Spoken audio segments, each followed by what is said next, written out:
All right. Hey, we're back. We're looking at How High the Moon, a tune that you definitely want to have in your repertoire. If you don't want to play the tune in your live repertoire, it's definitely a tune that you'll want in your practice repertoire, because the skills that you'll learn here are very valuable, and you'll be amongst thousands and thousands of other players who have done the same thing.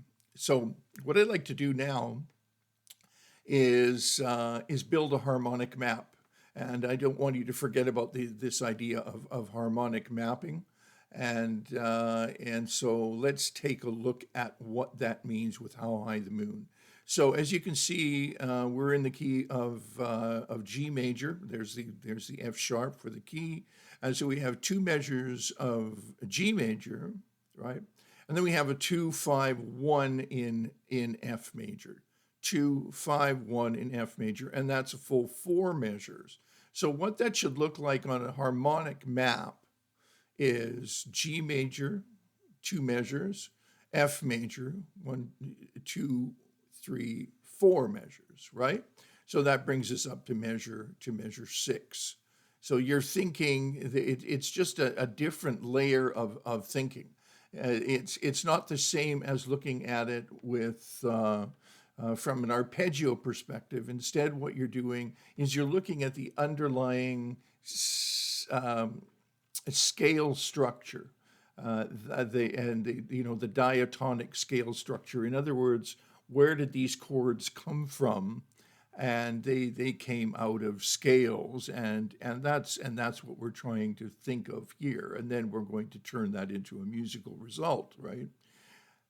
So yeah, G major, two measures, four measures of F major, and then we have a 2-5 in the key of E flat major, and that should give us three measures, which will look like this: E flat major, and another E flat major, and then a 2-5 to the key of G minor. Now, yeah. So let's see what I've got marked here. Actually, this 2-5 here. This is going to be a pretty quick little 2-5, but this 2-5 actually comes from the major key, and so I'm just gonna put it in there, because it is from the major key. It's not from the minor key, because if it were from the minor key, this should really be an A minor 7 flat 5. So we've got a major key 2-5 that goes to a minor key, and then we've got a minor 2-5, A minor 7 flat 5, and D7 flat 9. Now, those two chords tell us, because they come out of a minor scale, that it's in a minor key. But the trick is it goes to major. So it's this little parallel minor trick that happens over and over and over again. Parallel minor being, we have two tonal centers here, G minor and G major, and they both have the same tonic. Right. So here we have a 2-5 in a major key going to a minor key, and here we have a 2-5 in a minor key going to a major key, and that just sort of, you know, enlivens the chord progression, just makes it more interesting and sort of moves it forward a little more nicely, it adds forward motion, it adds interest. Okay, and then 2-5 in a major key again, and then this little turnaround, and to the D7, right, and then obviously to the G major 7. Okay, so now let's just go back to that harmonic map. So those first 16 measures will look like this, right? G major to F major to E flat major, and then that little 2-5 in G major going to G minor, and then a 2-5 in G minor going to G major, and then we're in G major, and then I just put arpeggiate the turnaround. That now the idea with arpeggiating the turnaround is you're not going to play over scales when you're changing this quickly. It's clearly a turnaround passage, and so it's a better idea to just find lines.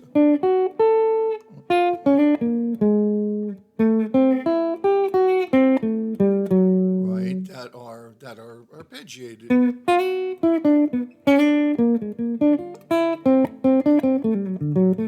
Right, or whatever. But all I'm doing is I'm following the chords. Many years ago, I did a workshop. I had the opportunity to do some really cool workshops with some great players, and one of those players was Herb Ellis. And I had the opportunity to ask him. I was watching him very closely. There was only a few people there, and I was watching him very closely. He was playing through stuff, and people were asking him questions. And the question that I asked him is when you're playing over a chord, do you have a picture of the chord in your mind? And his answer was yes. And that's pretty important, right? So when he puts down a chord, wherever that chord is, he has a picture of that chord when he's improvising or playing over top of it.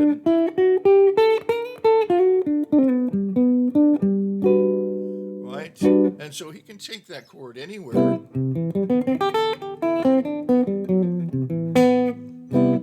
Right? And then that he has lines that he develops over that chord. So the same thing goes for a little turnaround like this. You just want to pick up a couple of notes in each of the chords and on each of the chords, and that would be fine. All right, so that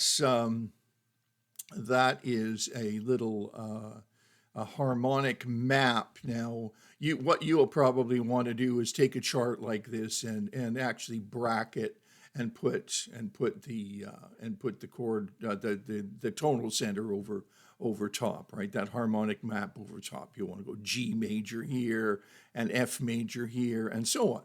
Now, then once you've done that, then the next step, I think a nice step would be, actually an interim step would just simply be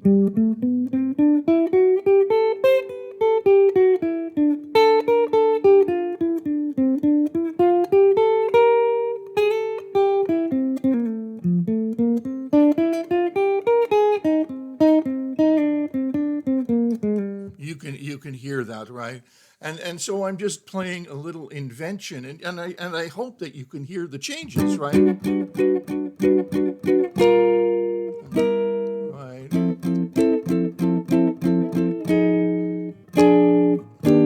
I got down to that E flat. So that's the in this style of traditional jazz, melody is king. You don't want to mess with the melody. You have to keep the melody in mind when you're improvising. And even if you're doing a simple exercise like working your way through the harmonic map, it's not going to be the most indicative of the changes yet, because really, all you're playing a diatonic scale, right?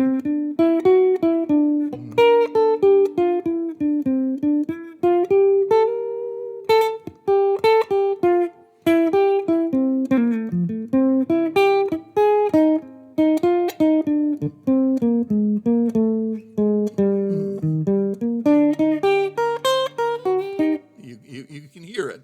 You can hear those changes that are happening there, and that's what I'm inviting you to do.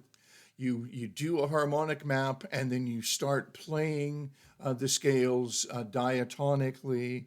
Diatonically means, just according to the scale. Don't do any fancy stuff. Don't do any like alterations and tons of chromatic passing tones and appoggiaturas and upper neighboring tones and who knows what else, right? And altered scales. Don't do that. Don't do that, right? Stick to stuff that you can hear that indicate exactly where you're going. You can go outside as far as you want, but before you go outside, you have to start inside. And if you can't play inside, you can't play outside. Bam, like forget it. I hope that made sense to you. Yeah. So I think you have two choices at the beginning too, and I think the ramp up choice is going to be to play the scales rubato. Rubato means no tempo. You're just sort of like sailing through the scales and listening to those lovely notes and listening to how those notes relate to the chord.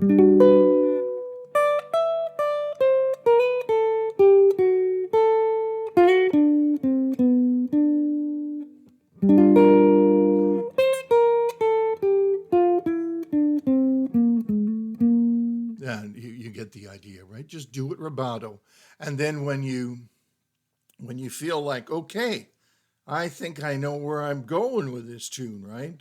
Then you may want to put on a metronome and do it really, really slow. 2, 3, 4, 1 and 2 and 3 and 4 and 2 and 3 and 4 and 1 and 2 and 3 and 4 and 1, 2 and 3 and 4 and 1, 2 and 3 and 4 and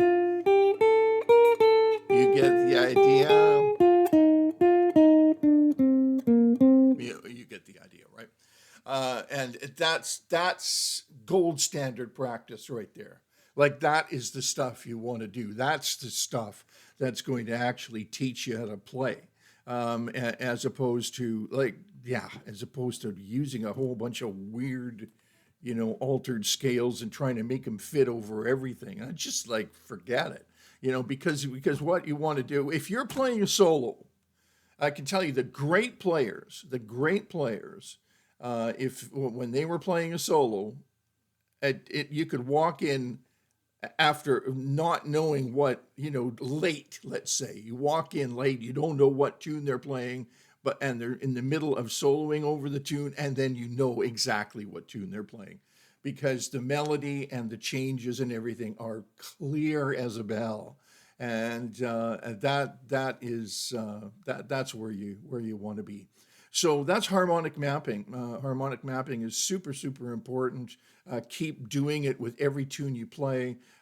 You can separate the tunes that you use for your repertoire and the tunes that you use for your practice. That's a good idea.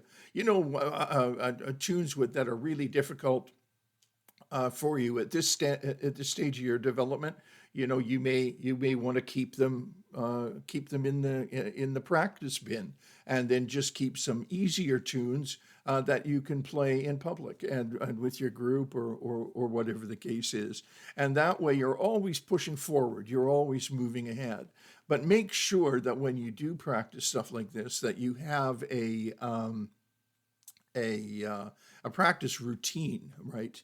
That you work through the tune with these methods in mind, with an analysis of the chart and then moving to a harmonic map and then going further from there, so that you're building a strong foundation, and those pillars go deep into the ground, and you can't forget where you are.